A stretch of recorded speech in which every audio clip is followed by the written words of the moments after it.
E a gente vai quero compartilhar com vocês de forma objetiva sobre esse tema. Vamos abrir as nossas Bíblias em Daniel 3.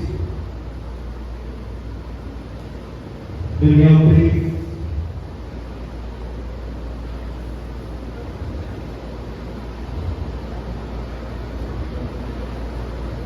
Daniel 3.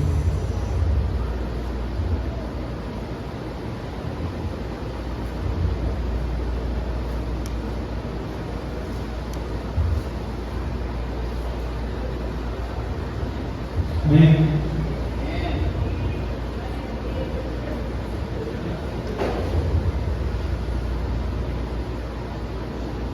Vamos ler a partir aqui do verso 5. Bem? Todos acharam? Vamos lá. No momento em que ouvistes o som de trombeta, do pífaro, da harpa, da cítara, do saltério, da gaita de foles e de toda sorte de músicas, vos prostrareis e adorareis a imagem de ouro que o rei Nabucodonosor levantou. Qualquer que não se prostrar e não adorar será no mesmo instante lançado na fornalha de fogo ardente. Portanto, quando todos os povos ouviram o som da trombeta, do pífaro, da harpa, da cítara, do saltério e de toda sorte de música, se prostraram os povos, nações e homens de todas as línguas e adoraram a imagem de ouro que o rei Nabucodonosor tinha levantado. Ora, no mesmo instante, se chegaram alguns homens caldeus e acusaram os judeus. Disseram ao rei Nabucodonosor: ó rei, vive eternamente. Tu, ó rei, baixastes um decreto pelo qual todo homem que ouviste o som da trombeta, do pífaro, da harpa, da cítara, do saltério, da gaita de foles e de toda sorte de música, se prostraria e adoraria a imagem de ouro. E qualquer que não se prostrasse e não adorasse seria lançado na fornalha de fogo ardente.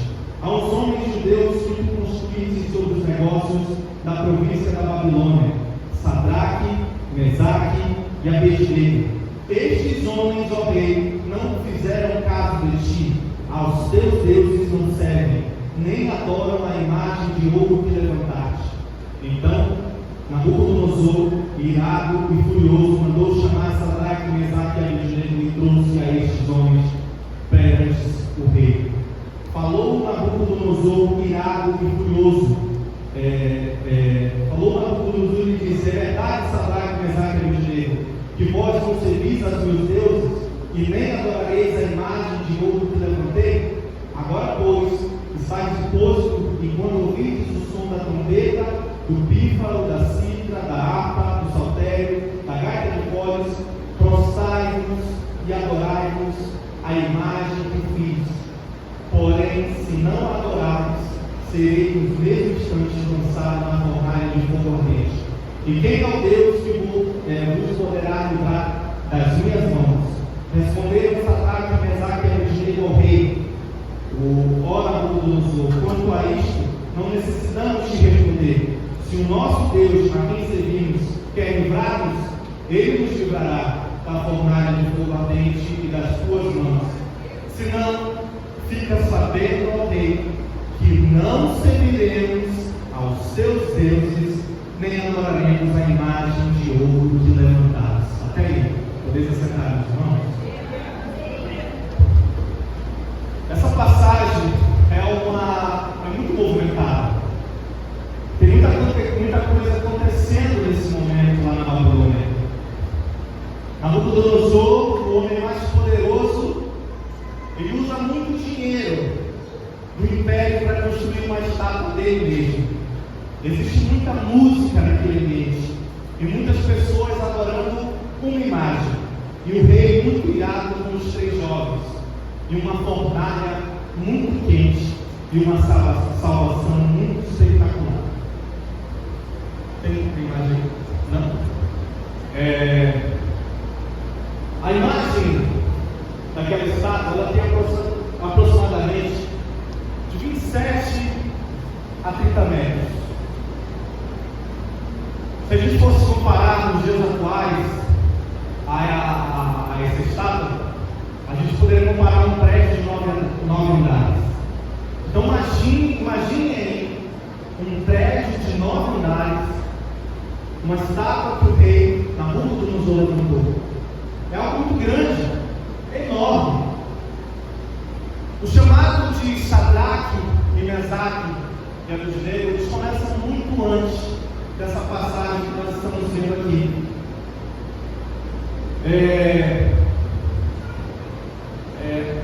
Esses jovens eram jovens da nobreza de Judá, provavelmente adolescentes, eunucos.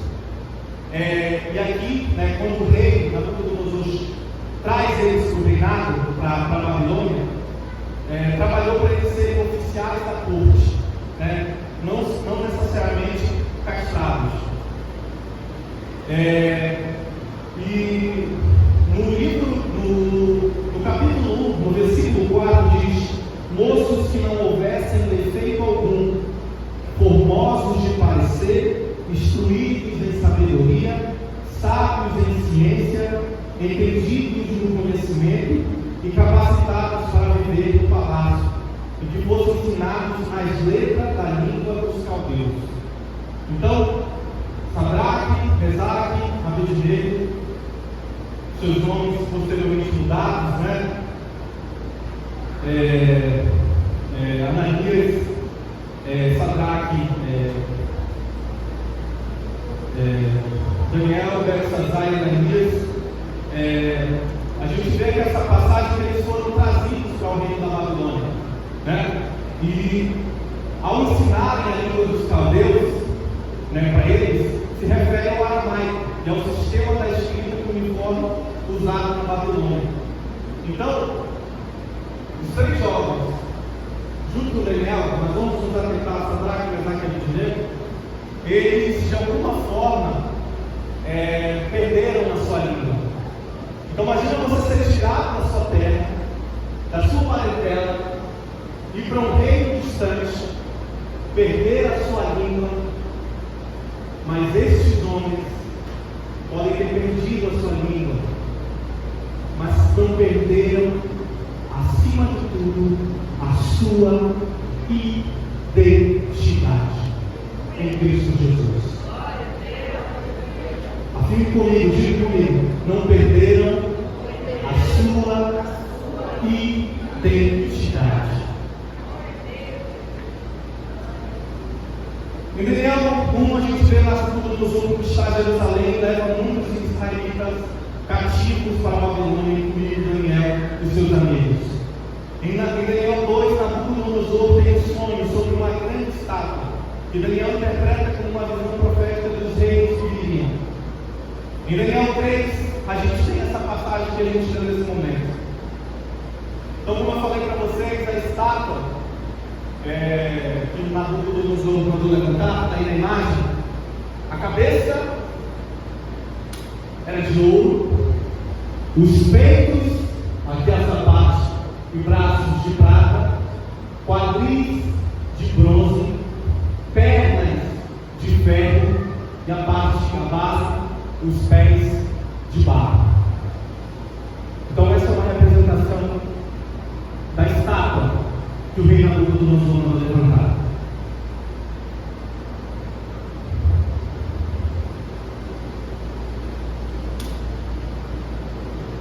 Esse capítulo de Daniel 3 é sobre, acima de tudo, a adoração. A atividade mais sublime que o ser humano pode fazer é o exercício mais glorioso que você pode se envolver. O propósito maior para o qual nós somos criados, a adoração. Daniel 3 é um texto sobre a adoração. Só nos primeiros 15 versículos desse texto, a adoração aparece 7 vezes. Aqui, quem não se prostrar e não adorar será no mesmo instante lançado na fornalha de fogo ardente. Segunda frase do versículo 12: esses homens fizeram pouco caso do Senhor Rei, não prestam culto aos deuses do rei. 14. Nabucodonosor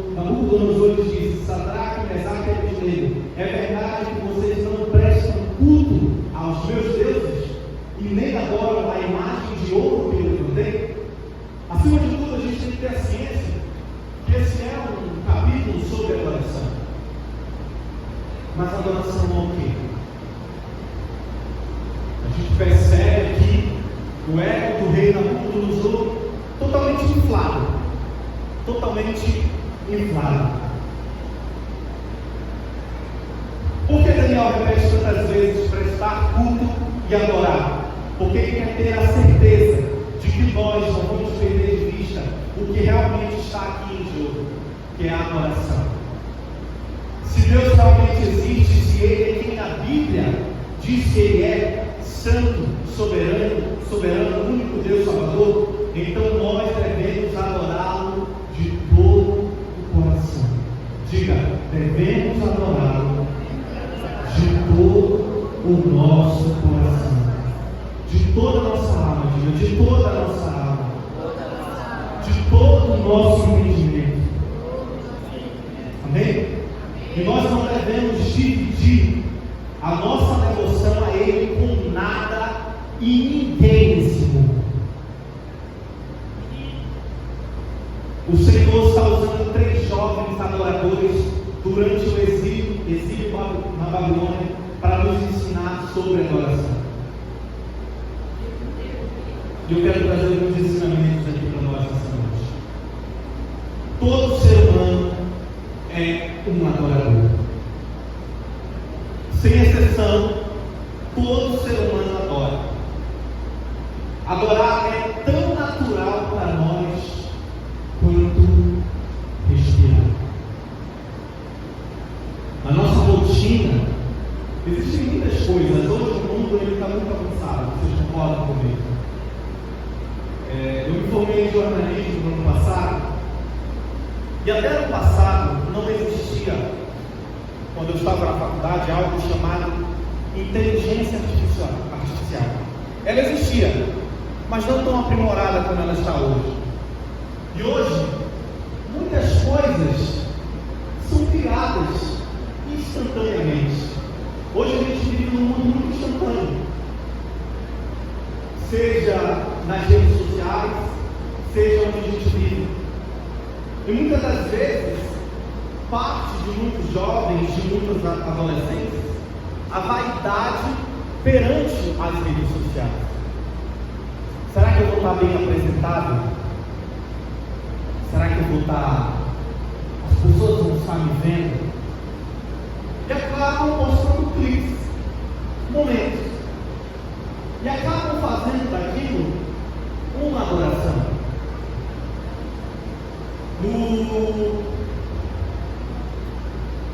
Na minha vida, com todo o processo, como todos sabem, eu nasci um lar cristão.